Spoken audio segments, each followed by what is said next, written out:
Voice of Togo. Mia Bigby. Vous y êtes et nous y sommes. Madame, monsieur, vous êtes toujours à l'écoute de votre radio Victoire FM. La bande 96.3 également reçue sur le www.radiovictoire.fm.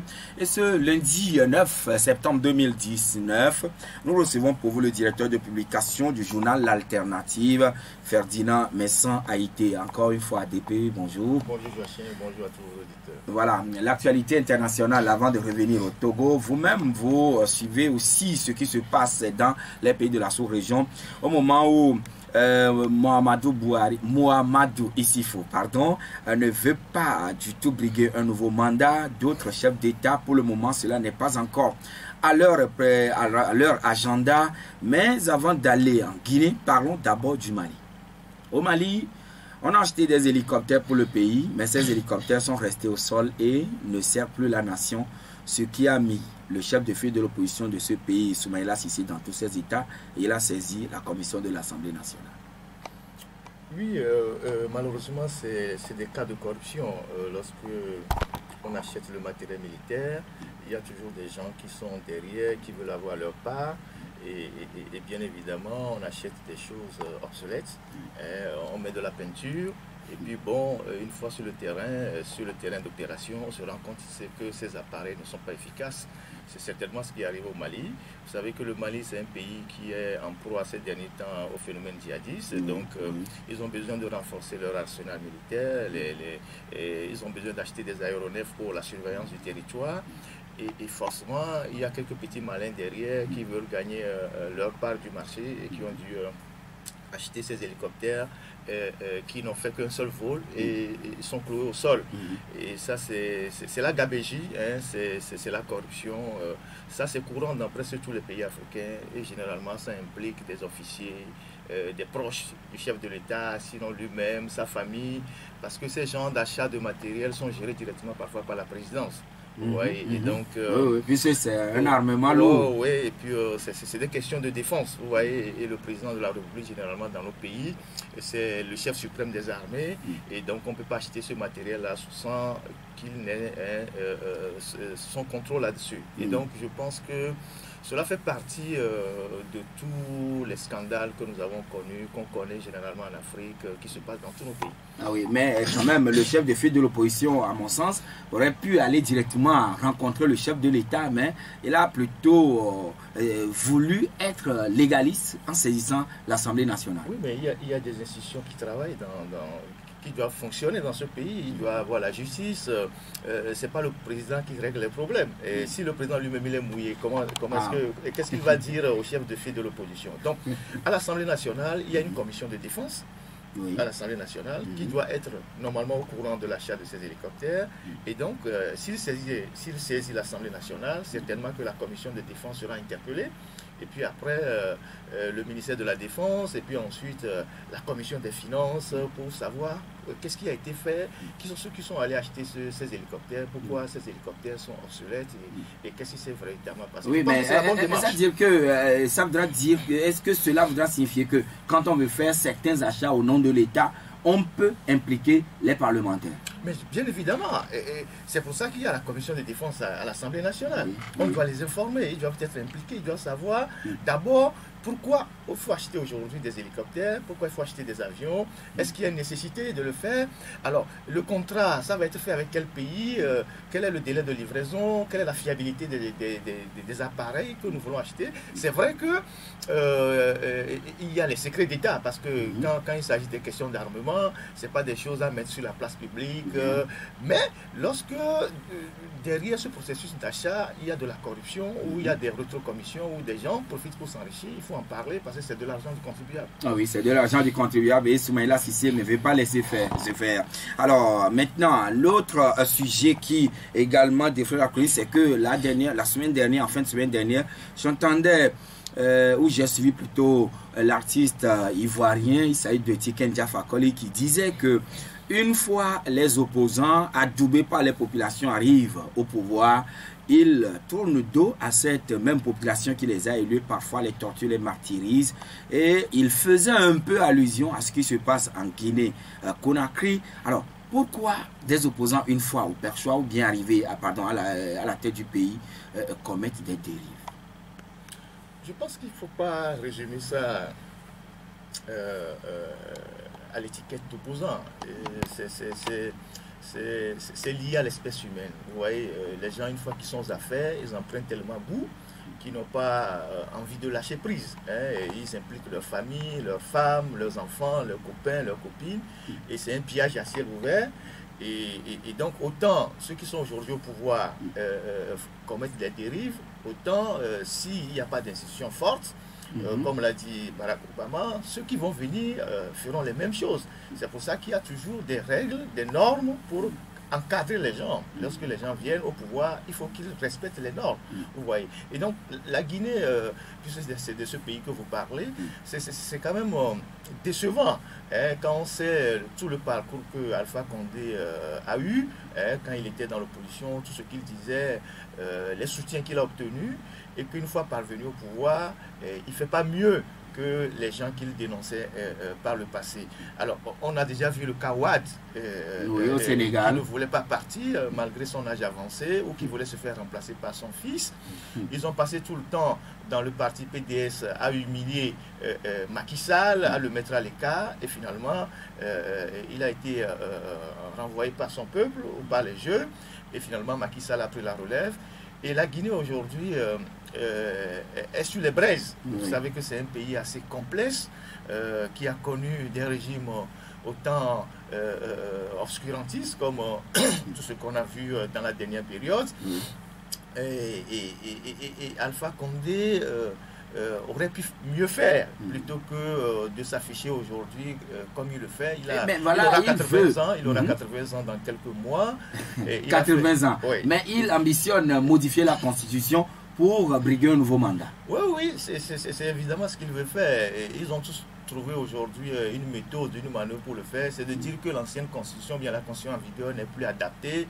Il faut réécrire une nouvelle Constitution qui leur permet de remettre le compteur à zéro et de pouvoir être de nouveaux candidats. C'est la manœuvre, vous voyez. Et donc, mais la Guinée, c'est un pays où les gens ne se laissent pas faire. Et vous voyez déjà qu'il y a des escarmouches, des gens commencent pas à protester. Et ça va vraiment dégénérer dans ce pays-là. S'il tient véritablement à son projet, je pense que ce monsieur, il faut que des gens lui parlent. Oui, mais est-ce que c'est pas curieux que la CEDEAO, face à tout ceci, le dit mot? Oui, mais on vous a toujours dit que la CEDEAO, c'est un syndicat de chefs d'État qui se soutiennent. Vous avez mais le même professeur Alpha Condé avait refusé que les chefs d'État de la CEDEAO ne forment pas un syndicat. Oui, mais ça, Alomé ici, il a dit. Mais ça, c'était pour, je sais pas, pour le décor. Mais au fond, ils savent ce qu'ils font. Vous avez vu comment ça a été géré la question togolaise il y a eu quelques mois. Vous savez que pour cette médiation togolaise, la CEDEAO a débloqué 500 millions pour les deux pays. C'est un budget qui a été prélevé sur, je sais pas, sur l'enveloppe qui concerne la gestion des conflits et la paix de la CEDEAO. Donc, le Ghana a eu 250 millions et puis la Guinée a eu 250 millions. Donc, les deux pays se sont partagés les 500 millions. Évidemment, je ne sais pas si vous le savez, la CEDEAO a débloqué... Et à l'époque, c'était le Togo qui assurait même la présidence. La CEDEAO a débloqué 500 millions pour la médiation. Donc, c'est les deux ministres, Kandapa du côté du Ghana et Tibou Kamara du côté de la Guinée qui ont pris les sous. Donc, ces gens-là, on ne sait pas si leur président ont eu leur part. Mais bon, voilà comment ils ont géré les choses. Donc, moi, je pense que il ne faut pas trop... accuser la CEDEAO? Non, il ne faut pas trop attendre de ces institutions-là où les gens ne sont pas prêts de prendre leurs responsabilités. Vous voyez tout ce qui se passe en Afrique du Sud aujourd'hui. Personne ne parle sur le continent. À part quelques voix de quelques chefs d'État courageux, tout le monde se tait. Personne ne dit notamment Mohamedou Bouhari, qui a d'ailleurs dépêché son ministre. Personne ne dit absolument rien. Ils sont tout autant silencieux comme ils sont aussi silencieux sur tout le drame qu'on vit en Libye par les migrants et comment les jeunes meurent en Méditerranée. Ça, c'est une force de travail de l'Afrique qui s'engloutit dans la Méditerranée. Mais quand on va dans les sommets comme l'Union africaine, comme la CEDEAO, aucun chef d'État n'en parle. Et pourtant, les jeunes quittent nos territoires tous les jours en direction de l'Europe en prenant la mer. Et donc, et la plupart meurent en mer. Oui, et on comprend que l'Afrique n'a plus véritablement de leader. Ces leaders courageux qui pouvaient prendre la parole, dire les choses telles telles qu'elles sont, quitte même à offusquer son partenaire, on n'en a plus. On a des chefs d'État qui sont dans leur tour d'ivoire, dans leur bulle. Ou bien on a des gestionnaires de comptoir comme au temps des esclaves, où les gens gèrent les pays comme ils veulent, ils n'ont de compte à rendre à personne. Ils ne sont même pas prêts de prendre des positions cette question de migrants qui prennent les pirogues pour aller rejoindre l'Europe préoccupe les Européens plus que les Africains. Comment on peut l'expliquer, étant donné que ce sont les Africains, les bras valides d'ailleurs de ces pays qui partent ainsi? Oui, les Européens, c'est parce que c'est la question de l'immigration. Tous ces gens-là qui arrivent chez eux, c'est des problèmes, il faut les gérer, il faut les installer. Leur opinion, parfois de l'extrême droite ou de la droite, n'est pas d'accord. Les gens ont des problèmes. Vous avez vu tout ce qui se passe en Italie et tout ça. Mais en Afrique, peut-être qu'on pense que c'est un bon débarras. Hein. Ces jeunes-là, il vaut mieux qu'ils partent que de rester ici. Un bon débarras? Oui, il vaut mieux qu'ils partent que de rester ici pour nous créer des problèmes. Vous savez que les pays, dans les derniers rapports de l'Organisation internationale des migrants, il y a déjà eu cette année plus de 2200 quelque chose morts en Méditerranée. Et les pays où partent régulièrement les migrants, c'est la Guinée, c'est la Côte d'Ivoire. La Côte d'Ivoire dont on dit qu'il y a un miracle économique. C'est quelque part aussi quelques pays du Sahel. Et après les pays de l'Afrique australe ou l'Afrique de l'Est comme l'Érythrée et tout ce que vous Somalie, savez. etc. Voilà. Et donc, ça pose un vrai problème. Mais pour les dirigeants, c'est un bon débarras. C'est pour cela qu'ils n'en parlent jamais. Même beaucoup de grandes réunions, des grands sommets. C'est des divers. Je ne sais même pas s'ils mettent ça dans les divers, ils n'en parlent jamais. Et pourtant, c'est l'Afrique qui perd des bras valides. Et pourtant, c'est l'Afrique qui perd des bras valides. Mais au même moment, les Sud-Africains s'en prennent aux autres Africains, faisant vraiment de leur pays le siège même de la xénophobie. Oui, c'est triste ce qui se passe en Afrique du Sud. En même temps, il faut comprendre la situation. L'Afrique du Sud, c'est le pays de tous les écarts. Hein. Il y a les Noirs sont dans une extrême pauvreté. Depuis que l'ANC a accédé au pouvoir, il n'y a pas eu vraiment une politique volontariste pour rééquilibrer les richesses. Au contraire, l'élite dirigeante de l'ANC a commencé par s'enrichir et à exploiter leurs propres frères noirs, exactement comme les Blancs faisaient avec les Noirs avant. Vous avez vu tout ce qui a éclaboussé Jacob Zuma, actuellement Ramaphosa. Et c'est malheureux que les Sud-Africains aient perdu la mémoire parce que on parle beaucoup plus des Nigérians, mais ils s'en prennent aussi aux Zimbabwéens, aux Namibiens, à tous les pays qui les entourent, aux Zambiens. Et pourtant, ce sont ces pays qui étaient en ligne de front dans la bataille pour les libérer au bout de l'apartheid. Et certains pays ont payé vraiment un prix lourd. Par exemple, le Mozambique a perdu Samora Machel, qui a été vraisemblablement tué par les Occidentaux dans un attentat d'avion. Ils ont fait exploser son avion. Et c'est d'ailleurs son épouse qui a été la dernière femme de Mandela. Et donc on dit souvent que grâce à Machel est une femme heureuse parce qu'elle a épousé deux présidents de deux pays différents. Et donc beaucoup de pays ont perdu. Quelqu'un comme Mugabe, ils ont abrité pendant des années les unités de lutte armée de l'Afrique du Sud. Ils les ont armés, ils ont trouvé les moyens. Le Nigeria a donné beaucoup d'argent, beaucoup de moyens. Plusieurs pays d'obédience communiste à l'époque en Afrique. Même la Guinée, de Sékou Touré. C'est ce que je dis. Plusieurs pays d'obédience communiste à l'époque en Afrique ont cotisé de l'argent, on obligeait les élèves à cotiser de l'argent que les cadres de l'ANC venaient prendre pour soutenir la lutte. Le Bénin à côté ici. Même au Togo, il était dit que dans les années 72, 74, des Togolais avaient cotisé aussi pour pouvoir soutenir. On obligeait les élèves à cotiser 200, 300 pour soutenir la cause sud-africaine. C'est d'ailleurs pourquoi, quand Mandela est venu au pouvoir, tous les pays qui ont aidé l'Afrique du Sud, il les a exemptés de visa. Si vous êtes par exemple aujourd'hui béninois, vous ne prenez pas de visa avant d'aller en Afrique du Sud.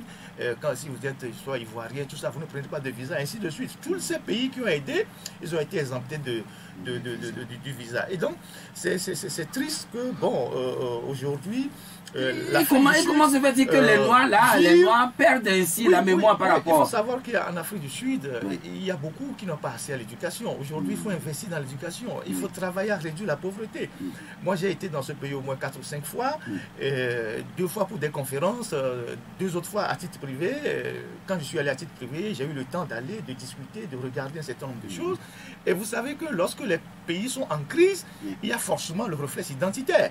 Et ça, c'est Amin Malouf qui le dit dans son livre Les identités meurtrières. Donc, l'Afrique du Sud est dans ce cas. Quand vous entendez Trump qui dit go to your country, go to your bad country, tout ça, c'est-à-dire que c'est propre aux pays qui sont dans des situations de crise, vous voyez. Et donc, il faut souhaiter que... mais les Sud-Africains aussi vivent dans un complexe. Moi, j'ai eu à discuter avec beaucoup. Ces gens, à force d'avoir côtoyé pendant des années des Blancs, ils ne se considèrent pas comme africains. Ils pensent qu'ils ont un complexe de supériorité sur les autres. Oui, bien qu'il y ait la peau noire, oui, c'est comme nous. Oui, c'est comme les Antillais par rapport aux Noirs. Oui. C'est comme les Noirs américains par rapport aux Noirs qui viennent du continent. C'est un phénomène. Vous voyez, même ça ici dans nos pays, c'est comme les gens de la côte par rapport aux gens de l'intérieur qui à un moment donné disaient parce que les Blancs sont arrivés chez nous, on n'est plus... C'est ça. On est plus civilisé que les gens de l'intérieur. C'est humain. Et donc les Sud-Africains ont ce réflexe-là et qui pensent que tous les autres pays sont des Africains. Oui, mais quand même, ce qui est bizarre, c'est qu'ils assassinaient d'autres Noirs du continent, mais la justice ni la police n'ont réagi. Ah oui, mais parce que les autorités sont complices. Vous avez vu tout ce qu'on est en train de dire là depuis quelques jours. Même hier, c'est Thabo Mbeki qui a parlé en disant les violences, c'est en direction des trafiquants de drogue et non des migrants. C'est la ligne de défense que eux tous avancent en disant que les gens qu'on attaque, c'est eux qui amènent la drogue. Et les citoyens doivent se faire la justice. Et ils font une fixation sur la communauté nigériane. Vous savez très bien que les Nigérians, parfois aussi, n'ont pas bonne presse quand ils sont dans certains pays. Et donc, c'est ça. C'est vraiment dommage que ces choses-là se passent en Afrique du Sud, mais je pense que les pays africains, les chefs d'État africains doivent hausser davantage le ton vis-à-vis de l'Afrique du Sud pour leur dire, écoutez, ces actes sont inacceptables. Ces actes sont inacceptables parce que nous sommes un même continent, nous avons été tous solidaires de la crise des Sud-Africains, de ce qui s'est passé en Afrique du Sud. Il est inadmissible aujourd'hui que certains se permettent de brûler nos citoyens, les assassiner, les asperger d'essence et de les brûler à des carrefours. Oui, mais au même moment, le continent se cherche toujours. Ferdinand, si nous voyons bien, il y a quelques mois, on avait vu l'Afrique, sommet Inde-Afrique, sommet France-Afrique, sommet Chine-Afrique, et la dernière fois, c'était le sommet Japon-Afrique TICAD. Finalement, tous les chefs d'État, ils étaient partis. Donc, à Yokohama, au Japon, finalement, l'Afrique ne peut jamais se développer d'elle-même. Oui, je parlais tout à l'heure de la vision de nos chefs d'État, si on a encore de grands leaders, on n'en a pas. Et ça se ressent à travers la bousculade quand il y a ces genres de sommets. Vous voyez, on dit Japon-Afrique. Le Japon, c'est un petit pays. Des îles regroupées. Et quand vous prenez ce pays-là, on dit c'est ce pays qui invite tout un continent. Et vous voyez les chefs d'État alignés, comme des élèves d'une cour commune, et avec le japonais au milieu. Et chacun revient chez lui en disant oui, je vous ai rapporté ci, je vous ai rapporté ci, je vous ai rapporté cela. Et je pense que les Togolais disent quoi, que ils sont revenus avec la promesse. J'ai lu sur le Republic of Togo, on nous dit que un japonais ou un homme d'affaires japonais dit qu'il va venir créer ici une usine de traitement de la cajou, de la nacarde. Ça, c'est-à-dire que c'est de se moquer de nous, c'est de la rigolade. Oui, vous savez que dans ce pays... Nous allons cultiver aussi le riz. Non, vous savez que dans ce pays... Non, je voulais faire juste un rappel. Oui. Vous savez que dans ce pays, dans les années 80, avec le projet Togo Fruit, il y avait une usine d'anacarde. Au Togo, je crois à la sortie de Kara, et cette usine est aujourd'hui, je crois, transformée en logement pour les militaires. Et toute cette zone-là, on cultivait de l'anacarde à Tchamba, à Kara et toute cette zone-là. Donc, dans les années 80, on avait déjà une usine de traitement de l'anacarde ici. 40 ans plus tard, on va dans un sommet au Japon, on nous revient, ce qu'on annonce, on dit oui, voilà, on a trouvé le Saint Graal, on revient avec une usine d'anacarde. Attendez. On n'a pas évolué. Oui, ça veut dire qu'entre-temps, comme l'usine ne fonctionnait plus, il faut peut-être réactiver les choses. Non, il ne faut pas présenter ça comme un fait nouveau. C'est quelque chose de nouveau qu'on vient de décrocher. On a déjà essayé ça. Oui, mais aujourd'hui, les contextes c'est à cause de la mauvaise gestion qu'on en est arrivé là. Et on n'a jamais situé les responsabilités. Je ne sais pas si vous comprenez. Et donc, il faut arrêter. Nous avons tous les moyens ici pour nous développer, pour nous relancer. Oui, c'est dans le cas du PND, le Plan National de Développement.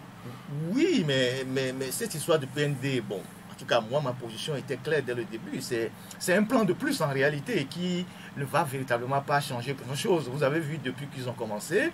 Je ne sais pas combien ils ont mobilisé jusqu'à maintenant.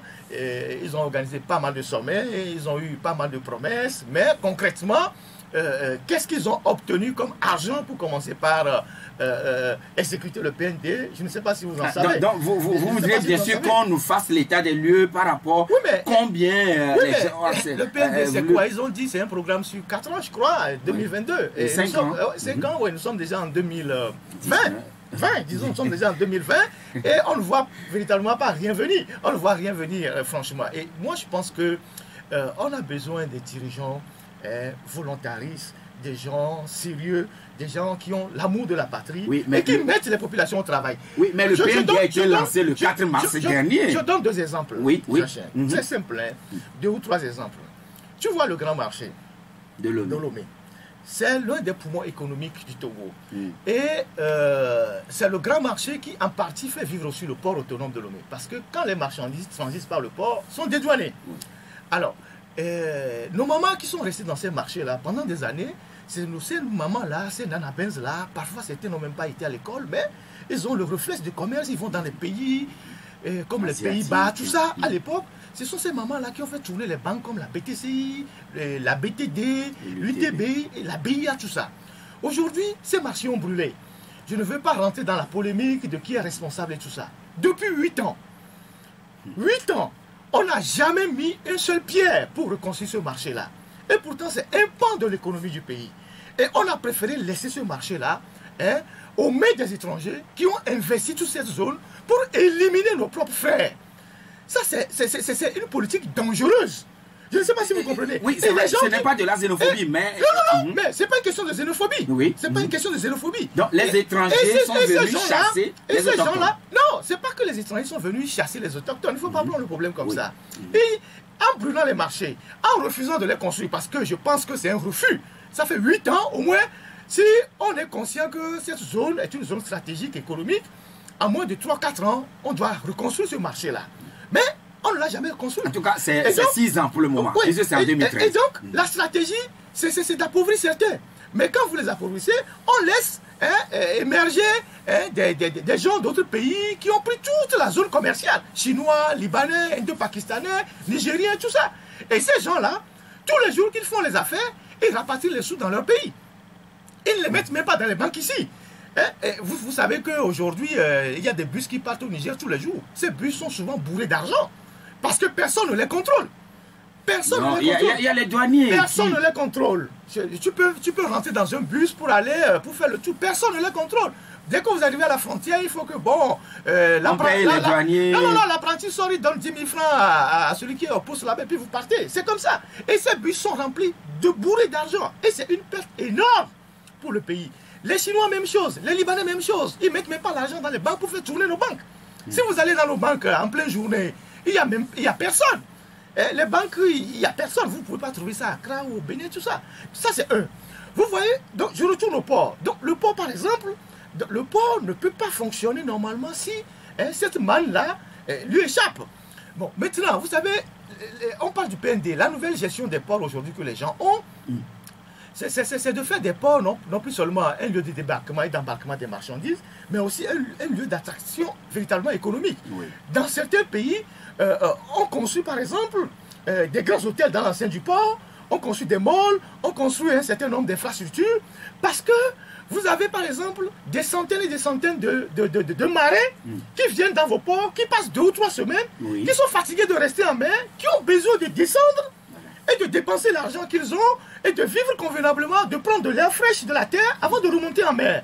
Et ces gens-là, ils sont en haute mer et c'est les réseaux informels qui les alimentent, ceux que nous appelons les avitailleurs, qui vont en haute mer leur procurer des cigarettes, leur donner des boissons, leur amener des filles et tout ça. Et eux, ils captent cette manne-là et ça devient leur propriété. Et donc aujourd'hui, c'est cette version-là. Mais les Allemands qui ont conçu le port de Lomé, vous savez qu'ils ont créé à côté le foyer des marins. Bien. C'est les Allemands qui ont créé le foyer des marins. Ils ont laissé la gestion à l'église protestante presbytérienne, je crois. Et donc, ce foyer de marin-là était prévu déjà pour ça à l'époque. C'est un restaurant dans les années 67. Donc, il y a un restaurant, il y a des salles. Donc, ils avaient déjà en gestation l'idée de mall, l'idée d'hôtel, là où bien évidemment. Et donc, on laisse tout ça en jachère. Il y a une cité du port là-bas qui est abandonnée, on ne sait même pas qui vit là-bas. Il faut raser tout ça, construire des immeubles, prendre vraiment les responsabilités. Donc c'est sous ce temps que vous voyez le PND par rapport au port. Vous avez le port, vous avez l'aéroport. On a investi 150 milliards pour construire un nouvel aérogare. En tout cas, entre 75 et 150 milliards. Puisque le coût est passé du simple jour. Aujourd'hui, on n'a pas pris soin d'aménager les rues dans la zone aéroportuaire. Quand vous sortez de l'aéroport, il n'y a que la route qui va vers Togo 2000 et qui vient vers la Colombe qui est goudronnée, celle qui va vers Notre-Dame du Liban. Elle est rafistolée. Alors que c'est cette route-là que le président prend régulièrement. Quand il pleut, il y a de l'eau partout. Et après toute la zone... Oui, quand il pleut, c'est vrai, il y a un peu d'inondation. Après toute la zone est inondée. Vous ne verrez jamais ça dans aucun pays. Dans les zones portuaires, il y a des hôtels qui poussent. Partout, on encourage les privés à construire les hôtels. Les zones aéroportuaires ne sont pas habitées par les gens parce qu'il y a souvent la pollution, il y a du bruit et les gens n'aiment pas supporter le bruit des avions. Mais on construit des hôtels. Allez à Accra, vous verrez. Toute la zone aéroportuaire d'Accra est bondée d'hôtels et souvent remplie. Parce que lorsque vous avez votre vol à minuit, à 2 h du matin, vous n'êtes pas dans un hôtel à Sarakawa, tout ça.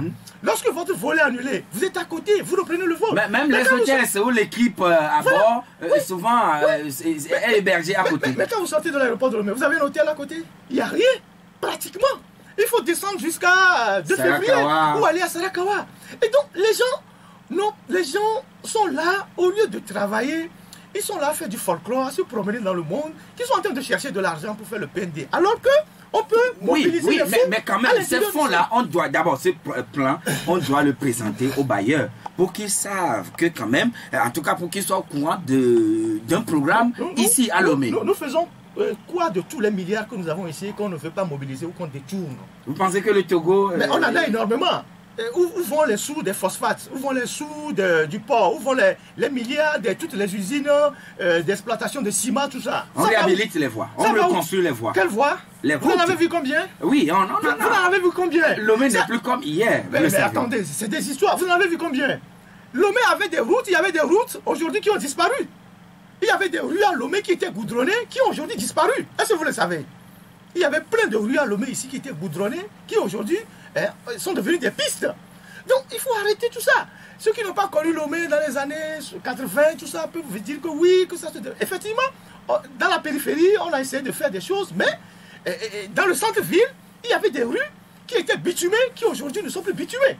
On n'avance pas comme ça dans la vie. Et donc, moi je pense que tout ce qu'on fait, les sommets... donc les tournées du chef de l'État pour mobiliser les bailleurs... C'est du gaspillage d'argent en partie parce que... n'oubliez pas... Qui ne risque rien à rien, vous le savez. Non, ce n'est pas une question de qui ne risque rien à rien. Un pays est attractif de par les réformes, de par la stabilité politique, de par ce qui se passe dans le pays. Les gens viendront naturellement. C'est vrai que de temps en temps, il faut faire des voyages, mais... Puisque dans les pays frères, ça a été comme ça. Les chefs d'État ont pu faire aussi ces déplacements. Il faut rendre le pays attractif. Et les gens viendront d'eux-mêmes. Est-ce que vous voyez Kagame se promener partout dans le monde en train de chercher de l'argent? Les gens viennent directement. Il faut lutter contre la corruption, il faut faire des réformes incitatives, il faut faire un certain nombre de... Oui, et par rapport à la réforme, par rapport à la lutte contre la corruption, la Raplucia est là aujourd'hui. Et elle travaille sur le terrain, vient de boucler la phase de sensibilisation. Non, mais tout ça, c'est de la comédie. Cette institution a été créée, elle a passé 1 an et demi ou 2 ans pour trouver son siège. Donc pendant 1 an, ils étaient à la maison, ils ne faisaient rien.